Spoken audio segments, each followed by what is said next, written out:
Hey guys, so yeah, if you guys want to stick on with more of my storytelling, this is about a story of how I actually learned how to do all these things, and especially with Enema. And yeah, it was a story with the last litter that I've done of 2020 of last year. And this is when I actually lost 9 out of 10 of my puppies. When it comes with the last one, named Thea. I named her Thea, which pretty much means a miracle. And yeah, she was a miracle. But I just want to tell you guys this, just because, man, anything that I knew that I sensed something was wrong, I just looked it up. Maybe something is wrong, or maybe it's something really small. It doesn't, it's nothing major or nothing's gonna kill the puppy. But yeah, Thea was actually, she was having the bloatiness, and I sensed that she was not pooping anymore, which was pretty scary in a way. Not too scary, but it was pretty like concerning. I would say, oh, what the fuck is going on? And yeah, it's pretty scary in a way if you just don't know what the fuck you're doing. But yeah, I sensed that Thea was not pooping at all, and then I literally typed in Google, puppy has big stomach and won't poop. And I didn't even know about bloatiness at all. I literally just typed that, and it came up, puppy has bloatiness. And the channel that I came across, the YouTube video, was actually with Man-Made Kennels. So yeah, shout out to Man-Made Kennels, and even James as well from Love My Pups. And I was always scared of doing something new when it comes with, SubQ fluids, tube feeding, and Enema. Anything that's beneficial for the puppy. And I came onto it, and that's where I actually learned how to do the procedure of Enema. And yeah, ever since with Man-Made Kennels, I watched that, man, I decided to just do it right away. I was scared, Thea was gonna die any minute now, just because, maybe it could be too late. So I tried an Enema on her, and even the smallest syringes that I had, it was just so big to even put inside of Thea's anus, her booty hole. And I'm just like, oh my gosh, is this gonna hurt her? But in the end, I just did it anyway. I was like, you know what, fuck it. If I don't try, she's gonna die. I might as well die trying. You know what I mean? So, I did that. I put the syringe in her. That's like covered it with some Vaseline or stuff like that, and put it inside her. And then I put one, like about 5 cc's in there. Wasn't enough. Put another 5 cc's in there, and boom, literally, like, shit just came out of her anus and stuff like that. I'm like, whoa, and I feel her stomach, and she doesn't feel as full.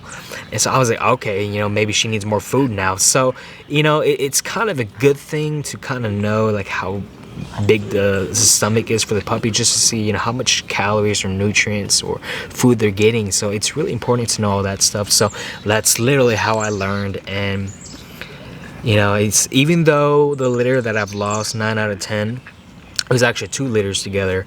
They were the one litter was premature, and then the other litter, I think, actually caught a sickness.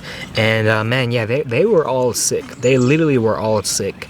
And with Thea, she was the last survivor. Literally, she was on the brink of death until, I'm just like, you know what, fuck it. My dad was telling me, don't do it, it's too risky, or and I was arguing back, man. Literally, I'm like, dude, if I don't try, she's gonna die.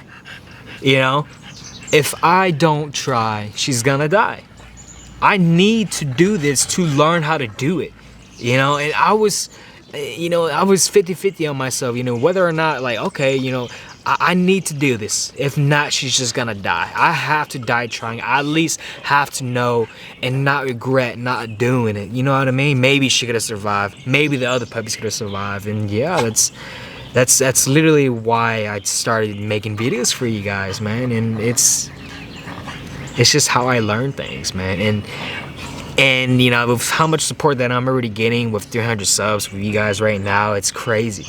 It's crazy, at least every day now, I get a text on, or maybe a call or FaceTime, and how to help puppies out, or do I have any females or puppies or puppies for sale, you know, it's tough, all that, you know, it makes me really successful, which is really good, you know. Thank you guys so much. So continue on with the story. So, you know, my dad was always telling me, you know, don't do it, but you know, I was like, fuck it, I'm gonna do it. And you know, even though it's risky, I'm a noob, I'm an amateur, I don't know how to do this shit, I have to do it. And yes, I just kept doing it. I did the Enema, I did the SubQ.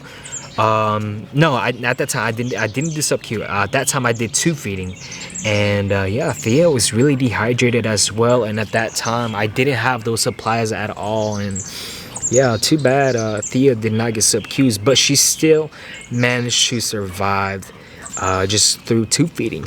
So whatever supplies that you have now, just use it. You know, anything that can up the chances of survival for your puppies, your dogs, or anything. Even if puppies going through, or dogs going through parvo, give them the medication, give them the fluids and stuff like that. And yeah, she was even having upper respiratory infections, and she was having a hard time to breathe, and I didn't even know about that. So, you know, anytime when a puppy symptoms seem wrong, I can just sense it right away. Literally. When I learned how to SubQ fluids and tube feed, that's literally, Thea was my guinea pig. So, you know, I am glad I went through that experience of losing the puppies, but at the same time, you know, to this day, I regret, like, I feel like I could have done something. But in the end, I just know, like, there was nothing I could have done. I just didn't know. Which is why I'm making videos for you guys to actually, you know, just know what the fuck to do. You know, I don't want you guys to be put in that position, or people that have called me people that have called me that are in that position. It's heartbreaking, man. It's sad. Even though it's not just humans, it's really sad, and it sucks. You know, I've been there. So yeah, man, that's literally how I learned how to tube feed and, you know, all that good stuff. And now people are calling me or texting me and stuff, you know, how the hell do you do this? Or that I'm like an expert now. And I guess you guys can assume that I'm an expert now, because I know what to do now. And yeah, experience comes a long way. And guys, I'm only 21 in the making of this video, obviously, and I've learned so much things this past year and these past 6 months. And you know, when I lost those puppies, it's when things starting to get better from there. And man, honestly guys, I was in a really shitty ass place. You know, that during that time, it's when I broke up with my old girl. That wasn't a big part of why I was so shitty. It was mainly just the puppies that I've lost. Honestly. And yeah, and then yeah, 6 months later, now I'm doing really good, really successful now. I'm really happy now. I'm in a really better place now, just because of you guys, but also, you know, I just feel the need of making videos for you guys too. And you know, a week without making videos without you guys, it feels like a long time. You know, I feel like, you know, what the fuck am I doing in my life? So so yeah, that's actually how I learned how to do Enema, SubQ fluids, tube feeding. And I just recently, with this litter now, I just learned how to do taping puppies' legs together to actually really treat swimming puppy syndrome. And I never knew what the fuck that was. I thought it was a genetic disorder, but no, it's actually just, it's something that you can treat right away, just like how fading puppy syndrome is. And fading puppy syndrome is a really vague term, man, when it comes with the vet diagnosing your puppies. But guys, trust me, there is a way to beat fading puppy syndrome. It's not that when you hear those words that your puppy has it, it's not over till you say it's over. It's not the end. Trust me, it's not over till it's over. Don't give up, stay persevere, and just keep going. And hey, if the puppy dies, it's okay, as long as you tried. And you know, in the end, they're just dogs, you know, but love them too. So, you know, my tip is for you guys, before you get into dog breeding, just know, my number one tip, just know that it will be hard. It will be hard, and you know, dogs or puppies can die on you, and it happens. And then number two I can say is, just love the fucking process, man. Just love the process and love your dogs. Love your dogs, man. Your dogs are there to help you out, and you know, you gotta help them out too. You know, and that's pretty much it. So if they're helping you out with the money, on the other hand, you gotta help them out too. You know, and just love your dogs with the passion. Don't do this for the money. Do it with the passion. And now, within 4 years of me doing dog breeding, but I was so young too, man. I was like, what, like 17 years old. Didn't know what the fuck to do.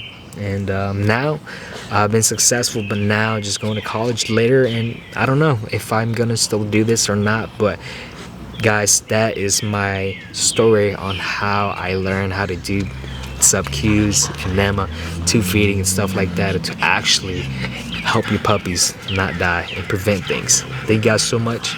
Peace out. Love y'all. Hey guys, so yeah, thank you guys so much for listening to my story. And yeah, if you guys want to contact me, feel free. It's gonna be I just put it right here, or just put it down in the description below. Just make sure you text me ahead of time, so that way I know what's up. So you can call me, you can FaceTime me, and honestly, I prefer to FaceTime you guys. You know, it's more of a connection. Even the quality of the phone even sounds better as well on FaceTime. You know, I don't know why, but yeah, I don't mind you guys. You can contact me anyway. Just text me ahead of time, obviously, and yeah, just so that way, you know, I know what's up.